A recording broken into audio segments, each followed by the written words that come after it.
এখন আমি রান্না করব মাংস, তাই দিয়ে দিচ্ছি কড়াইয়ে তেল। তেল গরম হয়ে গেছে, দিয়ে দিচ্ছি জিরে।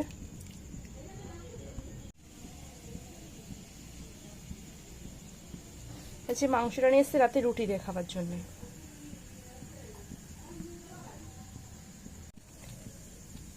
জিরেগুলো ভালো মতন ভাজা হয়ে গেছে, দিয়ে দিচ্ছি এবার আমি পেঁয়াজ কুচি।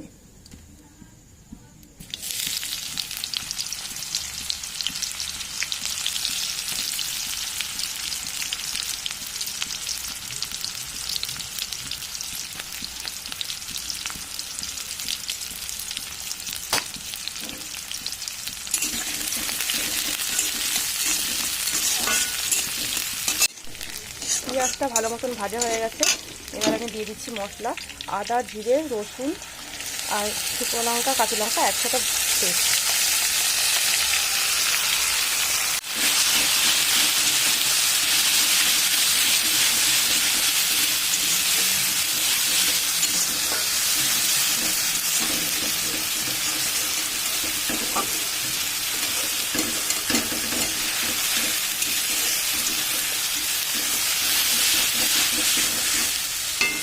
দিচ্ছি লবণ।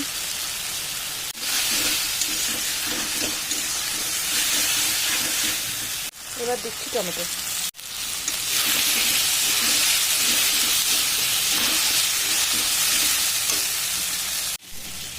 মশলাটা ভালো মতন কষানো হয়ে গেছে, এবার দিয়ে দিচ্ছি এই মাংস।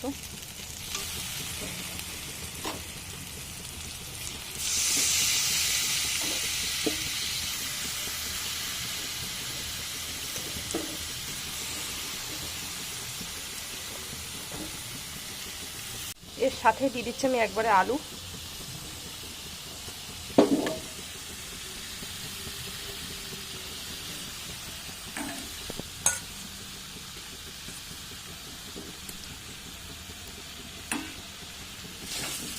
লবণ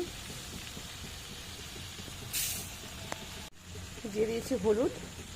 এবার সবকিছু একসাথে ভালো করে নেড়ে মিশিয়ে নেব।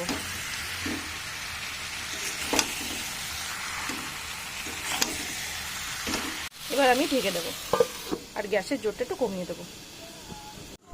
এবার ঢাকনা আমি আগলা করছি।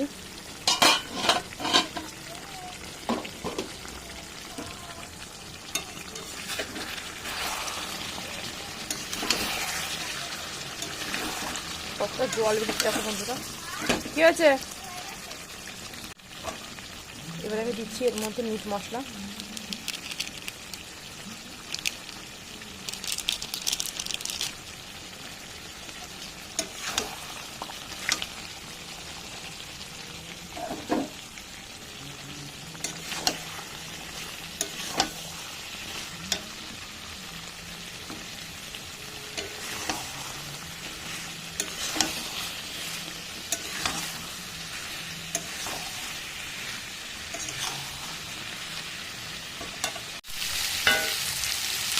আমার মাংসটা ভালো মতন কষানো হয়ে গেছে, মাংসের প্যাট থেকে তেল ছাড়তে শুরু করেছে।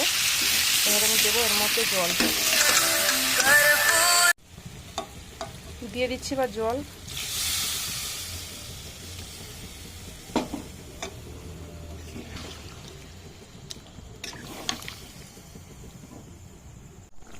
এবার আমি বেশ কিছুক্ষণ ধরে ফুটিয়ে নিয়ে জলটা টানিয়ে নেব।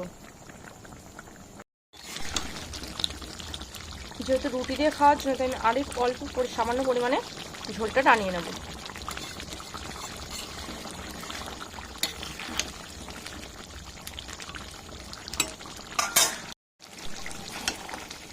এবার তরকারিটা আমার হয়ে এসছে, তাই আমি দিয়ে দেবো এর মধ্যে গরম মশলা।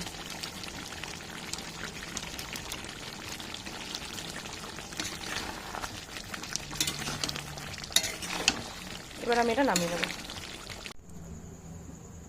দেখো বন্ধুরা, আমি তরকারিটা নামিয়ে নিয়েছি। আর আজকে আমার রান্নাটা কেমন লাগলো তোমরা অবশ্যই জানিও। আর আজকের ভিডিওটা আমি এখানেই শেষ করছি।